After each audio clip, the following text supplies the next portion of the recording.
Justice for Imole, justice for Møhbàd. No justice, no peace. My people, make una come out to make una come here update. Una remember when Wunmi Cynthia Adebanjo, the said wife of Moad, when she talk and say Moad kpai on Monday. Make una come hear matter. This story, e don dey enter another level and another dimension.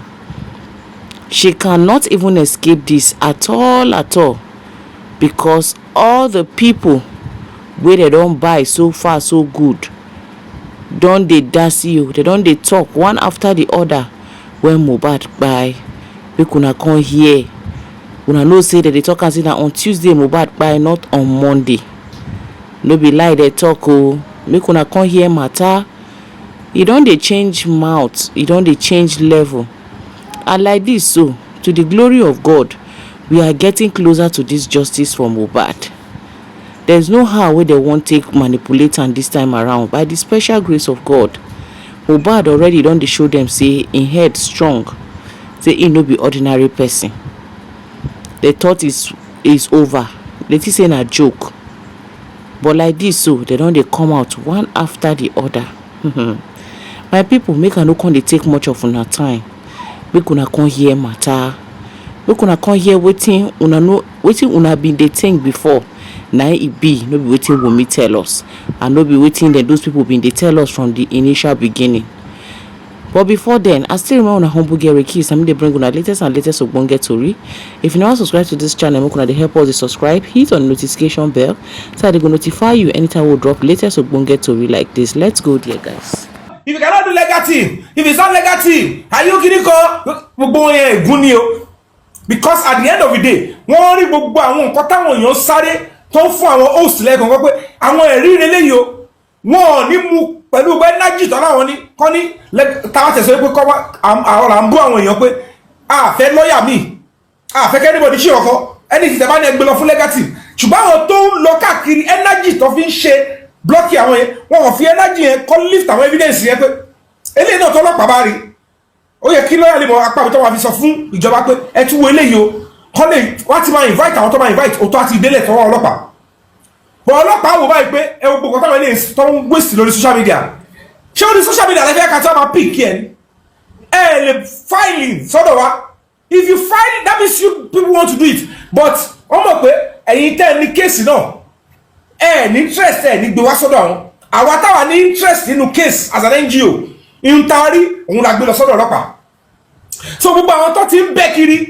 tó ń blọ́ọ̀kì ẹni ẹlọ́wọ́ tó máa ṣẹlẹ̀ sáwọn ọmọ ọlọ́jọ́ ọ̀la àfi tí wọ́n bá lọ mú candle tó tan ìmọ́lẹ̀ tó tọrọ àforíjì gidi because spirituality will always control the physical gbogbo wọn bá believe àwọn tí make attempt láti block gbogbo yẹn fúngbà díẹ̀ ni ohun tó máa jẹ́ ọ̀pọ̀lọpọ̀ ó sì ń jẹ nǹkan lọ́wọ́ ẹ wo èhó yìí ẹ̀ gbogbo evidence tó gbé jáde kò sí tí wọ́n múlò bẹ́ẹ̀ rárá tó tiẹ̀ dọ́dọ̀ ọlọ́pàá wọ́n dẹ̀ kọ́ lẹ́nu àwa wọ́n so ti yẹn kọ́ bó sọ so it's quite preposterous ohun tí Mr. Famuyiwa yẹn ṣe nìyẹn gbogbo ohun tó ṣe nìyẹn òun lèmi ṣe wá wò pé ńgbà tí máa padà ní bàbá Mohbad sojú pé èmi ò lè sẹ́ndì kọ́kọ́ gbogbo àwọn tó ń pariwo kí ló ń tí ò lè sẹ́ndì 3 seconds yẹn sí bàbá Mohbad kí sẹ́ndì síbo kí n débẹ̀ kan tún bá mi ṣì lò nítorí mọ̀ pé ká ní mo sẹ́ndì ẹni wọ́n ṣe máa lò lórí social media náà nìyẹn tó máa condemn tó ṣé tí yẹn sí pé that is where I have no problem with bàbá Mohbad o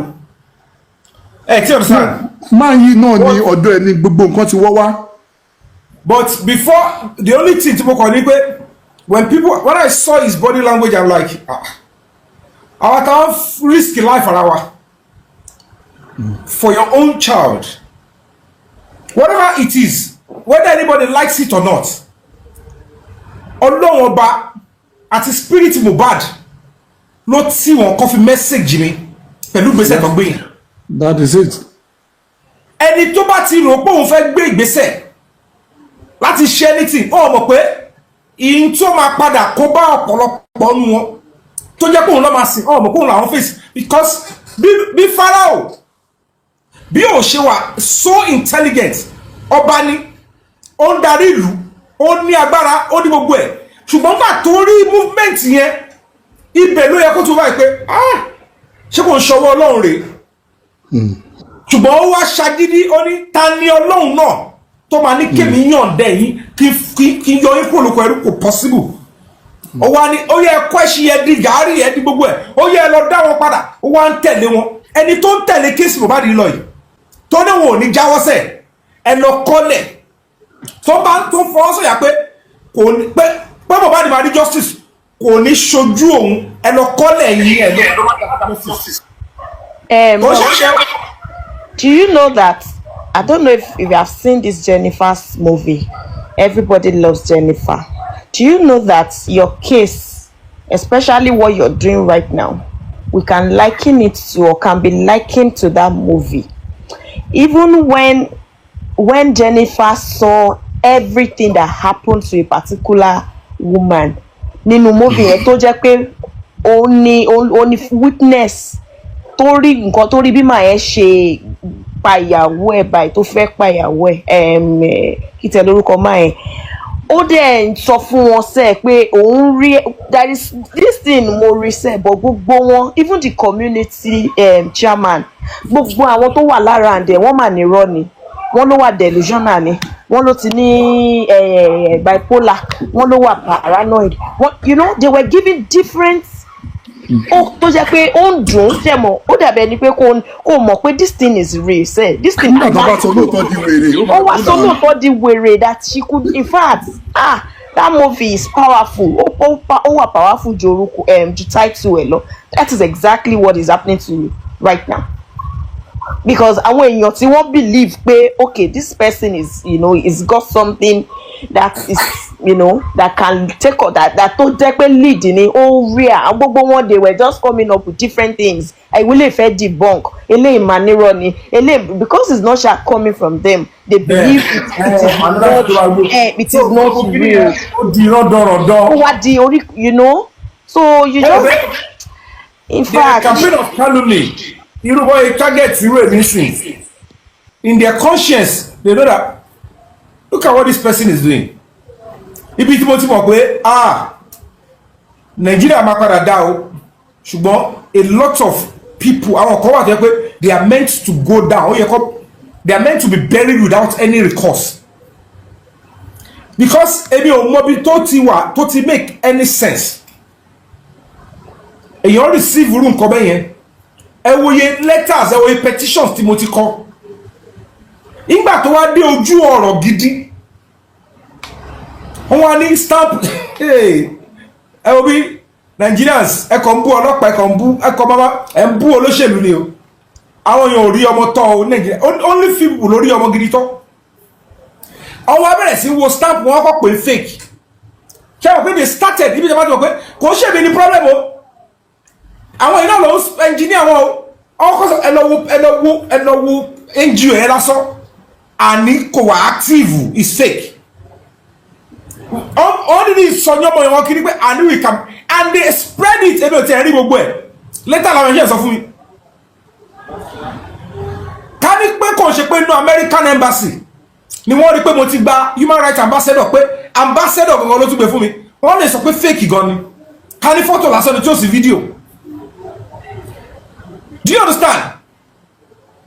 ẹ wo wọ́n sọ débi pé àná níbi tún lọ pé mo lọ asylum pé irọ́ ni wọn ò wá mi eventually those that are after my life ó máa jáde o iṣẹ́ ti lọ gan o I'm not just coming to feed anybody on social media but ó máa jáde ó máa rí gbogbo ẹ wá wò pé gbogbo àwọn tó wá sọ bálabàla tó wà jágbàjàgbà yẹn ṣé tí mo bá rí padà rí justice do they think all those things they've done awakọ̀ lọ bẹ́ẹ̀ èmi ò lẹ́gbàá tí ma fi know anybody but the fact remains that you will now reason along that this is the major problem nígbà tí èèyàn bá jókòó ẹni tí gbogbo èèyàn sọ pé your family yìí ẹni tí a bá ṣẹ́ nìyẹn ẹni èjì ẹnìkan ni just because kò ń ṣe pé wọ́ just because your true colour is meant to come out ẹni tó commit offence ó dẹ̀ sọ̀rọ̀ ẹ̀ di victim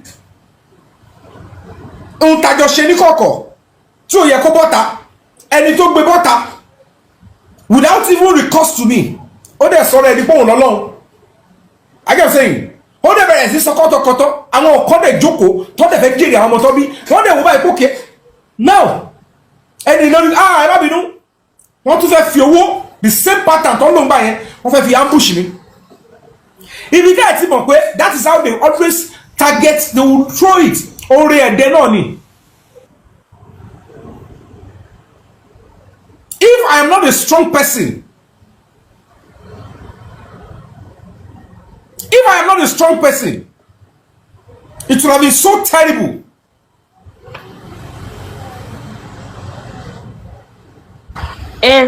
Boss, you know that. Okay, Mr. Tunisco. Engagement for what? If you want to have engagement, go and have engagement with the police. It's not of all this your engagement that is not yielding anything. I'm tired of all the talk, irrelevant over smartness on my. Go and have engagement on those pages or go with the police and have engagement. Hey, Joe, Mr. Tunisco. Fake scam. Táwọn kan dẹ̀ jókòó síbẹ̀ ọ̀dẹ̀ ẹ wo láti gbà kẹ́ni ẹ ti sọ. The scene. Yeah, mo ń gbọ́ yín. Mo ní ẹ ti sọ̀rọ̀ pé ẹ̀dẹ̀ ti pẹ́ ń bì ní dábàá. Yeah, mo wá níṣẹ́ ni, but mo ń gbọ́ ọmọ ọdún sọ. So we need to discuss, let Mr. President, let's conclude on those things. It is agreed that we should put all those materials in. Nípa Yomi, àwọn ọmọ tá a ti gbọ́dọ̀. Àwọn ọmọ tá a gbọ́dọ̀ rè máa dùn ìlú. Nígbà tí wọ́n ní wọ́n lọ síbẹ̀, wọ́n ní wọ́n rí ẹ̀jẹ̀. Wọ́n ní wọ́n rí aṣọ kan ní ẹnu ṣẹ́ẹ̀bù yẹn tó kún fẹ́ jẹ̀. Ṣé ẹ rántí? Àtikọ́ tí Madam Sade, my older sister, I will try. Rọ́dí sí wọ́n ní àyè fún láti lo projector and PowerPoint. Yeah. So what we'll try and do is collate bokini here. We'll put it and sequence them. So while I start talking about them or any other person, one man projected, one marry, and when they see and hear, kò ṣe deny wọn. Well, àwọn sọ̀rọ̀ ń pa aṣọ yẹn mọ́ ní pé kí ló ṣẹlẹ̀ káṣọ wọn bí kú fẹ́ jẹ́. Gbogbo ẹni tó bá ní fídíò yẹn jọ ẹ tag wa pẹ̀lú ẹ̀ àwọn fídíò sí. Bíbẹ̀ ẹ wà láǹfààní nọ́mbà tí kéèkì yẹn ṣẹlẹ̀. Gbogbo àwọn ìsọfúnni. They can send it via WhatsApp. So can download it. Let's have a particular storage. Then we'll start video ibi tí Sister Sade àbúrò bàbá Møhbàd tó ti sọ pé òun rí ẹ̀jẹ̀. It's very important for police to have it now because apart from we playing it at the press conference, it's going to form part of the bundle. Tama bond sunu boya add this abi flash. Tama they send pẹ̀lú petition lọ sọ́dọ̀ ọlọ́pàá. So by so doing, we will be demanding that they should revisit and start comprehensive investigation. So gbogbo àwọn tí wọ́n ti omit tí wọ́n ti ẹ̀ kọ́kọ́ gbé as suspect. Irú dàmọ́lá yẹn wọ́n gbọ́dọ̀ tún ṣí gbé. So ó máa lọ́pọ̀ irú àdúrà tó ń bá mi sọ̀rọ̀ tí ó fẹ́ sọ̀rọ̀ tẹ́lẹ̀ ó máa láti sọ̀rọ̀ sí nígbà yẹn. What of where Yàwa said inú ilé ló kú sí? Everything, we need all those videos. We have to present it them. Hello, ẹ jọ̀ọ́ ṣé mo lè sáré sàn kankan mo máa bọ́ lẹ́sìn ẹ jọ̀ọ́. Ṣé fídíò kan Madam Tẹ́ni máa post fídíò yẹn tán bá ti ṣe show tán. Ẹ jọ̀ọ́ ẹ bá mi mú track yẹn náà pẹ̀lú. Níbi tí wọ́n ti ń interview bàbá ń gbà yẹn, wọ́n sọ bíbẹ̀ ẹni yẹn sọ fún wọn pé wọ́n pe àwọn pé ọjọ́ Monday ni Møhbàd kú. Bàbá did not deny it. Definitely ọjọ́ Monday kú. Alẹ́ la ṣẹ̀ṣẹ̀ gbọ́ fídíò yẹn. Wọ́n dẹ̀ sí láwọn máa bá wa post ẹ̀ síta. So ẹ jọ̀ọ́ tẹ́ bá ti ń ṣe ẹ bá ti ń sọ̀rọ̀ ẹ jẹ́ kó tún máa yé wọn pé even though wọ́n confront bàbá ẹ̀ pọ́jọ́ Monday lọ́mọ ẹ̀ kú, bàbá ẹ̀ ò deny ẹ̀. Even ìyá Møhbàd fúnra rẹ̀ sọ pé níjọ́ Monday yẹn tọ́mọ yẹn kú. ṣé rí ti ìyá Møhbàd yẹn tẹ̀ sílẹ̀ yẹn tẹ̀ sí ń támọ́ra bọ̀ eléyìí clearly ni fídíò yẹn wà ń tà. Madam Tẹ́ni máa post ẹ̀ lẹ́yìn fídíò wọn ẹ jọ̀ọ́ ẹ mú pẹ̀lú. But we also need anybody that can come forward. Gbogbo kinita sorry. The moment we lay our hand on a serious documentary evidence that Møhbàd died on Monday, that is on the 11th. Gbogbo àwọn tó wà nílé yẹn, they are gone. Tí wọ́n bá ti gbé wọn wàhálà máa ṣẹlẹ̀ ní kọ́ máa ṣẹlẹ̀ lẹ́kọ̀ọ́ yẹn. Ẹgbẹ́ gbogbo yẹn ṣẹlẹ̀. Tí evidence gidi bá ti jáde gbẹ̀m, wípé ó ti kú láti Monday. Gbogbo àwọn tó wà nílé yẹn tí wọ́n bá ti lè sọ tó pa, they should be charged for that one. Kò sí no two ways about it. Case it ended because it will be so horrible.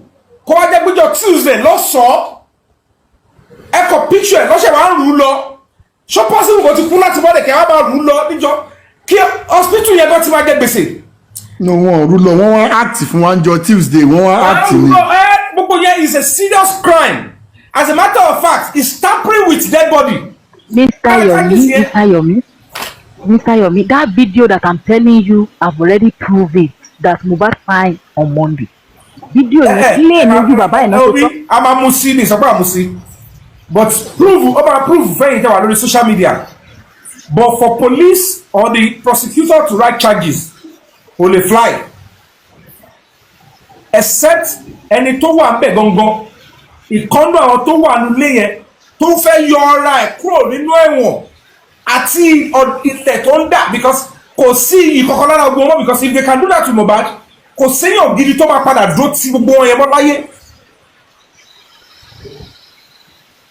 Is it the same lifestyle tí wọ́n sọ? So basically, it is important for anybody that was in that house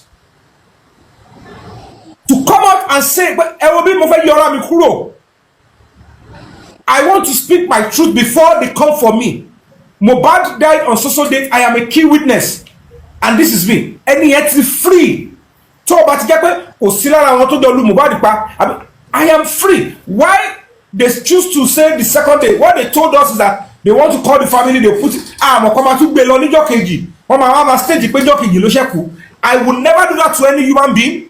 I will never pray that is done to me, to my children. But with what is going on, if I keep quiet, if any of them choose to keep quiet, they can't keep quiet forever. The only reason why it will look like they will be keeping quiet forever is because the karma is not visiting them yet. Ìjọ tí karma ìbá máa dé, kò lè máa wà lẹ́ẹ̀kan, ó lè máa wà lẹ́ẹ̀mejì, ó lè máa wà lẹ́ẹ̀mẹ́ta, ó lè jẹ́ ẹ̀mẹ́rin àmọ́ máa fún ọ̀pọ̀lọpọ̀ nínú wọn. Wọ́n á máa bèrè fún ikú pé àṣekínní ta ṣe ń gbà ẹ̀ rè. But the right thing to do because the law is coming. The truth is coming. A key evidence that will show Møhbàd died on Monday is coming. Wọ́n fẹ́ wọn kọ̀. And the moment that comes out, tí àwọn ọlọ́pàá bá gbé jáde, tó ti bọ́ta or anybody tó bá gbé jáde, that is the end of everybody in the house. That is the end. It's either the public get justice through the police or they engage in jungle justice. And that is the truth. And that is the truth. It is better, it is well managed. The police tell whoever is telling them that, oh, I'm a block here, that please let us do our job. How come you are now telling us that no, Møhbàd died on Tuesday, 12th of September, and then meanwhile he died a day before. That is already a serious crime. These are reasons why I hope Adura will be able to come out as a witness to say all he knows.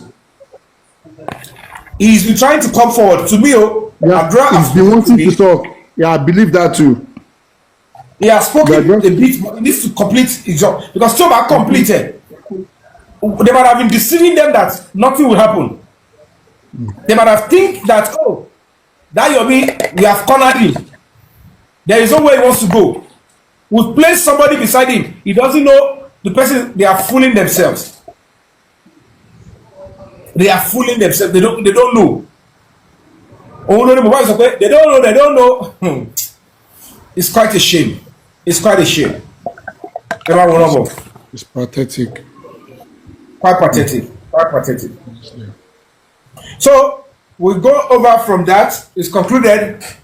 These are the things that we have to include in the, press conference and visual evidence that will be playing to the media, and then we'll be sequencing it.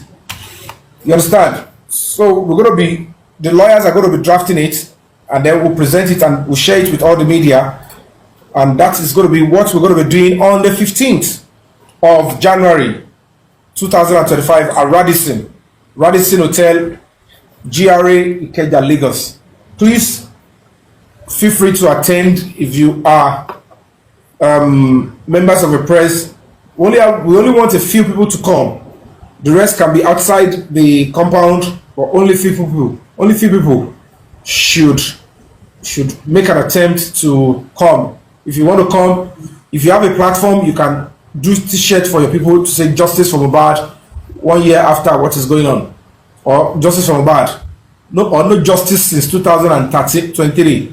Write anything and then come and show solidarity, and that is how we can go. And if you're still a platform and you still want to write your own petition, you can still join in and say you are a social group, you are writing social petition. On that day, the Nigerian students, National Association of Nigerian Students, they've received our invitation, and some of the comrades, they've promised that they are going to be coming. As a matter of fact, they are interested. So the Nigerian Bar Association, Ikeja, they have been notified, and some other lawyers, they said they are going to be coming. Activists, they said they're going to be coming. Some of them said they will be joining us. Hopefully, ceteris paribus, all things being equal, we should be having a full house, a full representation of the Nigerian society, demanding the right thing from the Nigerian police. And of course, maybe before then, let's see if we're going to be having any progress with the petitions at the state criminal investigative department, SCID, in Panti, of the Lagos State Police Command. Like I said, the IPO notified me today that, oh, Mr. Yami, I've received another added petition, and we have been asking you to come. Please come. Let's work around this thing. You are the person, you know, we have some certain things that we need you to give clarity on. I said, okay, no problem, I'll be there, and I am willing to go and support the Nigerian police, because that is our police, and that is what we are asking them to do. Let's see, maybe before the press conference, maybe something tangible would have happened. Maybe, let's see, it's possible, because like I said, I still have some reservation for the Nigerian police at the Lagos State Command and SCID. But one thing is still not clear. I'm still suspecting that if we don't make a move, or maybe something is still happening, but there's still benefit of the doubt, and let's keep working on that, and let's see if they are going to, act it right, as parents, as custodian of justice and rule of law in the country, because that is why they earn our respect, because they maintain law and order. But if they are doing the opposite, I can't respect any police officer who is covering up murder. I don't care who you are. I don't care the threats or the ability to commit crime or whatever you think, whatever position. I don't really make sense. I will only be looking at you the way I look at a murderer, an assassin, a kidnapper. And why won't I be scared of a kidnapper? I'll be scared of a kidnapper. I'll be scared of a terrorist. If I see any police act in that direction, that's the only way I will look at you. No regret, no honor, no salutation, no sympathy. That, oh, this is a police officer that wants to board the flight. Let me give him a chance to go forward. This is a police officer who is having stomach ache, or who is a police officer, pregnant and is needing help. If I see that these are people that will support murderers, criminals in broad daylight, I will look at, how will I be, I won't be feeling any sympathy for any kidnapper, any rapist, any murderer who is probably feeling pain. So I don't want to look at my police officers that way. So the best thing is, let me see my police officers acting with dignity and integrity. Then I will be willing to say thank you for your service. When I say thank you for your service and sacrifice to police officers, I mean it from my heart. Because I know they are doing extra work, protecting us while we're sleeping. The soldiers will be in the slum. They'll be in the swamp. They'll be in the swamp, in the forest, protecting us while we are sleeping. Why wouldn't I see them and say, thank you for your service? I want to wear the army ties, flower, the badge. But how many Nigerians are really encouraged to say, in honor of fallen soldiers in Nigeria, I want to wear the army ties badge? Soldiers that will beat you because of anything, say you should roll in the gutter, roll in the floor. Police officers that will see murderers, they will collect money and say, oh, those ones are noisemakers. Why will I wear it in their honor? They don't deserve such honor.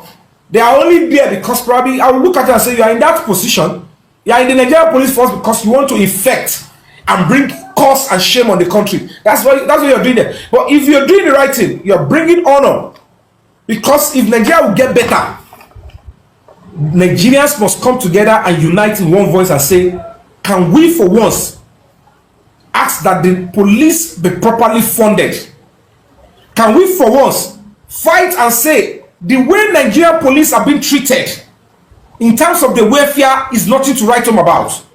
They cannot deliver on their mandate if this is the welfare that is available for them, in spite of all their sacrifices. Their children, it's natural for us to say, we want a law. First 2 or 3 children of police officers should have access to free medical education from primary to secondary school. Even their children, at least 2, should be getting scholarship to universities. That police officer will know the people are doing well. They've encouraged us enough. We are going to be balanced. Don't come and tell me I'm this and that. They are coming up that mother at the expense of the same public. No, I have a name to protect. Those police officers, but now, do the police officers really have name? The only name they keep messing around, disturbing, staining is the name Nigerian Police Force. They don't care about it because their own names, it doesn't really matter again. Nobody cares about where they're coming from, their background. Do we even know where the police officers are coming from? We don't care about their background. So it is easy for them to mess up with that precious name, Nigerian Police Force, because they believe it's not for them. It's not for them. They believe it's not for them. And that is why we need to do all we can to ensure that we stand and fight and say, you know what? For once, Nigerian police is underfunded. Can we all come together as people and say, let us fight for this institution so that those representing us wearing the uniform, they will know it is sacred. They need to protect it. They will know whatever they do with that uniform, the consequence is coming on their children. It's quite a shame that in 2025, even children of police officers don't trust the police. Even the children of police officers, they don't trust the police. And that should be a cause of concern for all of us in this country. I want a society, I want a Nigerian society where every child will believe and trust the police. I want a society in Nigeria where children will prefer to speak the truth 101% times to the police. I want a society where children will see a police officers being attacked and they will defend the police officers. I want a society where children will have utmost respect and not fear. Respect for the uniform and that institution. And it still boils down to you and I, including those that are serving. They should understand that whatever they do daily will constitute to the backwardness of this country, of forward going of this country. If Nigeria will get better, if we are going to be having visa free to almost all the countries, fix Nigerian police, then you see that our dignity and respect will be restored. And that is a clarion call to every police officer serving under the name. I am a public officer. I am a public servant. I am a hero, fighting, putting my life on the line for your safety, peace, and justice. That is the dignity they are meant to be protecting. That is what they should see. Their children should look and say, my dad is a police officer. And say, oh, you're doing well. Your dad must have done well for this country. And wherever they come up and say, my dad died in service, such children will receive our honor, not like, oh, it's because of things they do, like covering up, by nonchalance, by collecting money on key things, like more. You can't sweep it. You can't allow the society to see you in that picture that, look at what you're doing. You are indirectly trying to cover up murder. How does that cannot save their children. That can't even save them. No, tabari pé wọ́n ṣerú ẹ̀. There comes and the spirit will want to fight. Only a toddler will tell you Mobad's spirit is not strong and it's not coming with a consequence. Only a toddler will not know that something it will happen if anybody is trying to make an attempt to say, we'll block this justice. We are powerful. No matter how strong the person influencing is, if God is ready, he will first and foremost take the person away. I said, I will only take this person away because maybe they ran to him to ask for help. But all of you that you are fearful, and let me show you what fear is all about. It is me, God, that you are meant to fear. Now let me show you. And God will start rubbishing their lives. Terrible things will start happening. They'll say, whoever God is punishing, may we not go there and say, let me help the person. And it's your long bambawi, long magagbe. Tori ogun yẹn máa ń pọ̀ gan. Wàá kọ́ máa rí wo. Ẹlòmíì ti forí ẹ̀ kò jábìn. Wọ́n ti lo ẹlòmíì ńlòkulò. Because at the end of the day, I can't phantom it. That these are the same people that are messing up with the justice. Wọ́n dẹ̀ ti ṣe ìka fúnra wa. Ìbà lórúkọ jẹ́. Wọ́n ti ṣe ogbó ẹ̀. You know, boss, Mr. Labi, welcome. Well done, sir. All right, Mr. Labi, meet your mic, please. Ẹ mọ̀ pé mo máa ń béèrè ìbéèrè kan. Thank you. Lọ́wọ́ wa pé lọ́wọ́ gbogbo èèyàn pé ṣé Nàìjíríà tó wà lọ́kàn ẹ̀, Nàìjíríà tó wà nínú ọkàn ẹ̀, ṣóun ló wà lọ́wọ́ ẹ̀? Do you understand? That the Nigeria tó imagine lórí ẹ̀, ṣóun ló gbé dání? I keep asking myself because lóòótọ́ ìjọba jẹ̀bi wa o, ìjọba jẹ̀bi wa. Thank you. But ìjọba jẹ̀bi wa gan nítorí always, you know, they are always wọ́n máa ju àgbàdo sí wa, máa tẹ̀lé wọn, a máa ṣẹrú wọn. Àwọn jẹ́ kí àwọn baba ńlá baba wa, wọ́n jẹ́ kí wọ́n bí àwọn ìbẹ̀rù. Àwọn ọmọ tó ń bẹ̀rù náà wọ́n bí wa. Those are cowards. They are not. They solely believe in ọmọlúwàbí. They don't. In fact, they hardly even go out to vote. Now, wọ́n ti bí àwa ń sìn. Àwa tí wọ́n bí sílẹ̀, some of us, I imagine the kind of Nigeria we want. Senator boss, because I should get him. Okay, boss. I stumbled on Baba Mobad's live show one time, or maybe somebody sent it to me as a video. Lady booking it, nígbà tó